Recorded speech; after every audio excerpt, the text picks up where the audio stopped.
La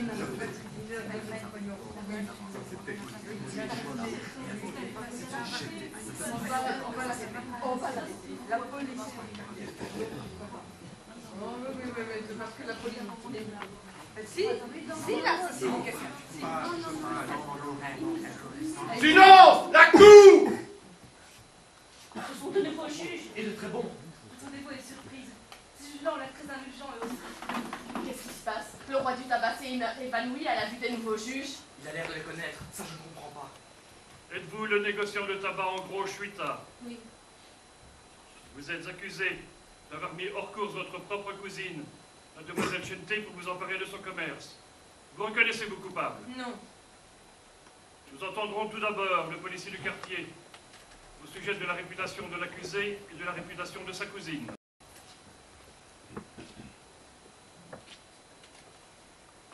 Mademoiselle Chente était une jeune fille qui aimait se rendre agréable à tous. Par contre, Monsieur Schwita est un homme à principe. Le bon cœur de la demoiselle l'a parfois forcé à prendre des mesures sévères. Cependant, et au contraire de la demoiselle, Monsieur Schwita s'est toujours tenu du côté de la loi, votre grâce. Il a démasqué comme une bande de voleurs des gens à qui sa cousine avait en confiance procuré un toit. Et dans un autre cas, il a empêché au dernier moment la dénommée Chente de commettre un parjure manifeste.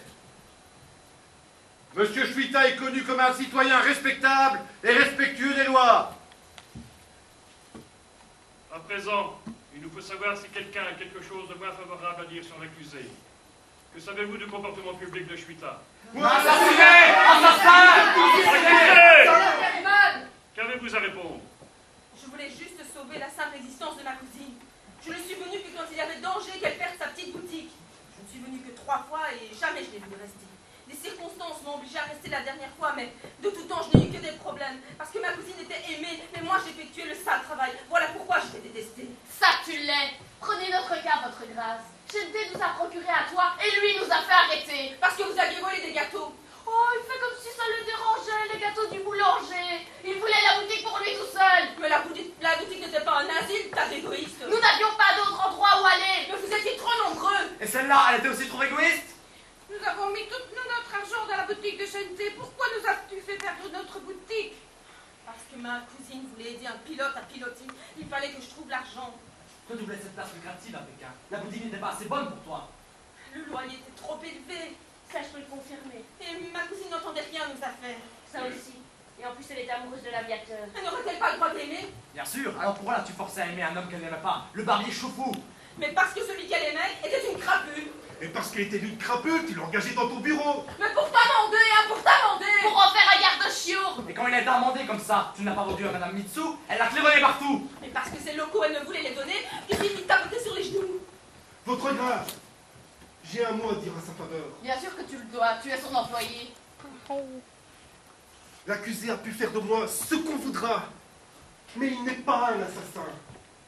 Quelques minutes avant son arrestation, j'ai entendu la voix de Chente monter du débarras derrière la boutique. Donc elle était vivante. Rapporte-nous exactement ce que tu as entendu. Un sanglot, votre grâce, un sanglot. Et tu l'as reconnu? Absolument. Ça pour sûr, tu l'as assez fait sangloter. Oui, mais je l'ai rendue heureuse. Mais lui, il l'a vendue au barbier. Parce que tu ne l'aimais pas. Non, à cause de l'argent. Mais non, il voulait qu'il sacrifie tous ses amis, alors que le barbier lui offrait ses maisons et son argent pour aider les pauvres. C'est aussi pour qu'elle puisse faire le bien que j'ai dû la fiancer au barbier. Alors quand le gros chèque a été signé, pourquoi n'as-tu pas fait le bien? Pourquoi as-tu envoyé les amis de Chente dans ces études crasseuses? Dans ta manufacture de tabac, roi du tabac? Ça, c'était pour l'enfant. Ah, tu ne dis plus rien à présent, hein? La boutique, les dieux l'avaient offerte pour qu'elle en fasse une petite source de bonté. Et toi, t'arrivais toujours pour tout faire échouer. Mais parce que sans ça, la source serait tarie, imbécile. À quoi sert la source si on ne peut pas épuiser? Les bonnes actions, ça veut dire la ruine. Et les mauvaises, ça veut dire la bonne vie? Qu'as-tu fait notre bonne Chente, mauvais homme? Où est-elle? En voyage. Où ça? Je ne le dirai pas. Pourquoi l'as-tu envoyé en voyage? Mais parce que sans ça, vous l'auriez déchiré.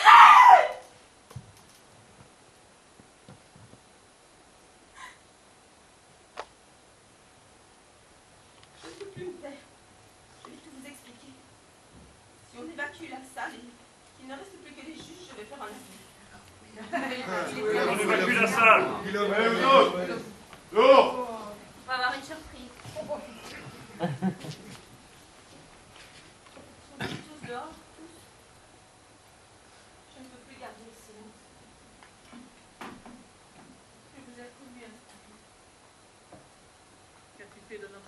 personne vous êtes jointe? Eh bien, laissez-moi vous avouer la terrible vérité.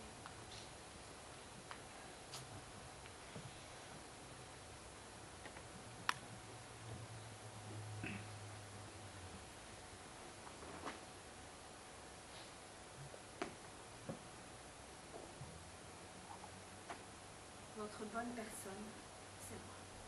Chanté? Oui, Shenté et Chuita, je suis l'un et l'autre. Être bonne pour les autres et pour moi-même, je n'y parvenais pas en même temps. Votre monde est difficile. Il y a trop de misère, trop de désespoir. Damnez-moi pour tous mes crimes, mais je ne les ai commis que pour aider mon voisin, que pour aider mon bien-aimé, pour préserver mon jeune fils de la misère. Arrête, malheureuse. Qu'allons-nous penser, nous qui sommes si contents de t'avoir retrouvé? Mais il faut bien que je vous dise que c'est moi la mauvaise personne dont tout le monde rapporte ici les méfaits.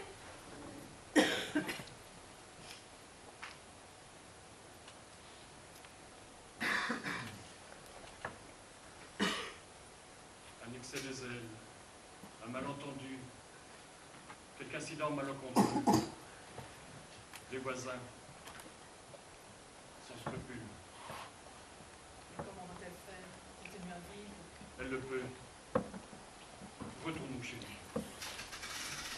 Oh non, Aspirine, ne m'abandonnez pas. Je ne peux pas rester ici. Tu le peux. Contente-toi de faire le bien et tout ira bien. Témoignez de votre respect. Les dieux sont venus sur terre pour trouver une bonne personne. Ils l'avaient trouvée, mais... Pas de mais. La voici. Elle n'était pas morte. Elle était simplement cachée. Elle restera parmi vous une bonne personne. Oh non, non, j'ai besoin de tout cousin. Pas trop souvent. Toutes les semaines. Tous les mois. Ça suffit. Oh non, ne partez pas, ne vous éloignez pas. J'ai absolument besoin de vous. À présent, cher public, pas de ressentiment. Nous le savons, ceci n'est pas un vrai dénouement. La peur nous aurait-elle ôté l'inspiration? Cela s'est vu. Mais où est la solution? Même pour de l'argent, nous n'avons rien trouvé. Faudrait-il d'autres hommes, un monde changé? Peut-être d'autres dieux. Ou aucun. Notre accablement n'est pas fin. La seule issue à ce problème qui persiste serait que vous réfléchissiez, et tout de suite, à la manière d'aider la bonne personne, à trouver la fin qui soit bonne. Très cher public, cherche la fin qui fait défaut. Il faut que la fin existe, il le faut.